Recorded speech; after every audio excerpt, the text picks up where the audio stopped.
Yo, wala mga tol, ito deliver nga tayo ng tambay lights. Pagtapos nga natin yan, pag-uwi natin, nag-setup na tayo kagad. Dilinis muna natin itong lamesa para hindi kontaminado sa dumi ang ating mga gagamitin sa pagtatato. At ayun na nga, no, din-display pa yung tambay lights dun sa lamesa. Syempre, pagtapos nito, alam na dis. Inaaya na nga nila ako kagad uminom dyan, no. Kaso sabi ko, hindi ako umiinom habang nagsisession, no. Hindi ako nagsisession na nakainom. Para sa akin, mas maganda pa rin talaga na walang impluensya ng alak o hindi ka nakainom habang nagtatato. Kasi yung alak ay may tama sa atin, di ba? Iba't iba tayo ng amats ng alak na tinatanggap sa ating katawan. Minsan tamang antok, minsan tamang tagay tayo ng marami. Hindi tayo makakapag-focus ng gaano doon sa design na gagawin natin. Kaya mas maganda kung normal pa rin tayo. Ayan nga pala yung gagawin natin, cover up. Shoutout nga po pala sa gumawa nito sa kadahilanan na ipapa-cover up ni Sir sa akin na humihingi po ako ng malaking respeto sa inyo. Gusto kasi ni Sir patakpan yan tapos magpalagay ng wrapper up sa at sundin namin yung design na gusto niya mangyari. Siyempre gusto niya pagandahin na rin talaga. Big shoutout nga rin pala dito kay Sir, no, kasi isa siya nating top 1 tapos top sharer and top reactors natin siya noong nakaraang linggo hanggang ngayong kasalukuyan na linggo na to. Napaka-solid nito mga tol. Maraming salamat sa iyo, Sir. Tsaka dun sa kapatid mo na solid na sumusuporta rin po sa atin. At ayun na nga mga tol, no, binabakbakan na nga natin to. Ang gamit ko nga palang karayom dyan is 13RM at 9RL. Ang gamit nga pala natin tinta dyan mga tol is Arctic Ink Black, Arctic Ink Solution at Arctic Ink White. At ang gamit naman natin pandikit ng reference natin ay Gecko Stencil Solution. At ang gamit naman natin na pampahid dyan kay Sir para smooth na smooth at maganda pa rin ang pagkagaling ay Gecko Blood Balm. Sobrang tibay at taas nga rin ng pain tolerance nito ni Sir, no, kasi galing pa siyang trabaho tapos remake siya dito sa akin tattoo studio. Syempre pagdating dito ni Sir, no, pinagpahinga ko muna siya, pinakalma ko muna siya. Kasi galing pa siyang trabaho at galing pa siya biyahe papunta dito sa aking studio at active pa yung pulso niya kaya yung dugo niya ilalabas agad to. Kaya baka maging madugo pa ng session namin kaya pinakalma ko muna siya. At yun na mga tol, no, final touch na tayo. Nilalagyan na natin ng Arctic Whites. Naglalagay na tayo ng highlights dyan para mas gumanda pa yung tattoo ni Sir. At ayun nga mga tol, no, meron ba kayo dyan hindi napapansin? Ay no, parang meron nagpaparamdam mga tol.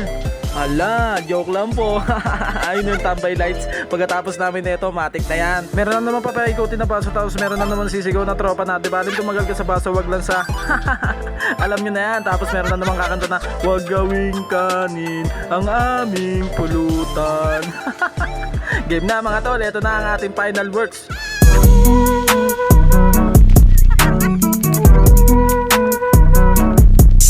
Open po tayo 24/7 sa advance booking. Meron lang po tayong 20% down payment sa kabuo ang presyo ng inyong ipapatato para mas ma-priority natin yung oras at araw na gusto niyo magpatato at hindi na po kayo maagawan pa ng iba. Open din po tayo sa walk-in from 10 AM to 6 PM at open din po tayo sa tattoo service. PM lang po kayo sa akin sa mga gusto mag-inquire using Arctic Inks, Team Tamad, FTR at Changala Tattoo. Maraming salamat mga tol.